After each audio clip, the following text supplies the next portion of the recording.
Има в Европа народ, който 13 века не е сменял името на държавата, която е създал. За историята му преди идването на Балканите се знае малко. Сигурно е, че в средата на 7 век този конен народ преминава на юг от река Дунав и заселва плодородните земи, до тогава владение на Византийската империя.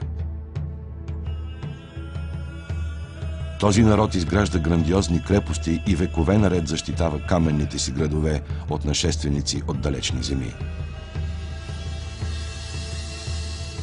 Неговите владетели решават съдбите на целия континент за дълги векове.